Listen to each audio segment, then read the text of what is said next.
Serka e ne hinitia aga chom zong za tu e odin o ni puanta tlang kling tla chwa pe tu evole chung her san nak chung e aga bom zong za tu lam try tu le hu pen tu te na tha giang pe tu amma ka tang di imi chiu ni ra ka tler na man se boy pa na do na sum tu ka zam ta kho lai lo a ho ni da credo na he tu na ka tan kho lai ti nak ni mo si se nak ni mo si se a ho man ni tan kho lai lo ka ra her du do na an no na tiang pe e kam tu boy liang an na sum par na ka tang e me swa bi kai ma kam o ga tan kho lo du do na an no na tiang pe e kan tu boy her nak le ro tam nak sin ha se shrem nak le tem e nak si se tan kho lo du do na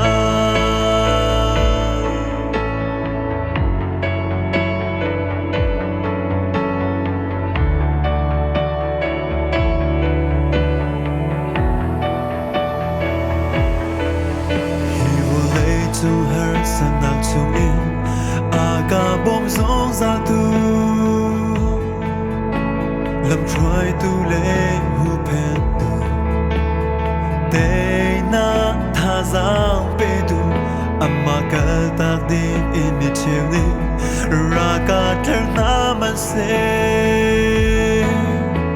boy pa na to na su tu ka zam ta kho lai lo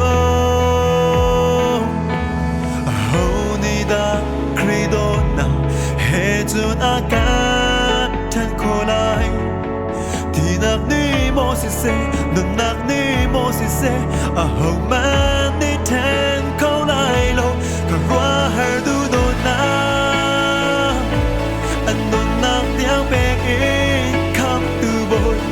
lien na na sum par na ka tang e me swa bi kai ma kam o na tan ko lo du do na an nun nak tiang pe e kan tu boy her nak le ro tam nak sin ha se shrem nak le tem e nak si se tan ko lo du na la la la la la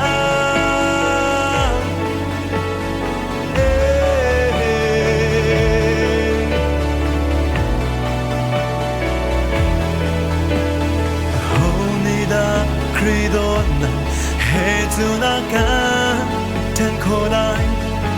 ti nak ni mo si se no nak ni mo si se a ho man ni tan kho lai lo ka ra her du do na an no nak tiang pe in kam tu boy lien ngan nak sum par na ka tang in me swa bi kai ma kam o ga tan kho lo du do na an nun nak tiang pe e tan tu boy her nak le ro tam nak sin ha se shrem na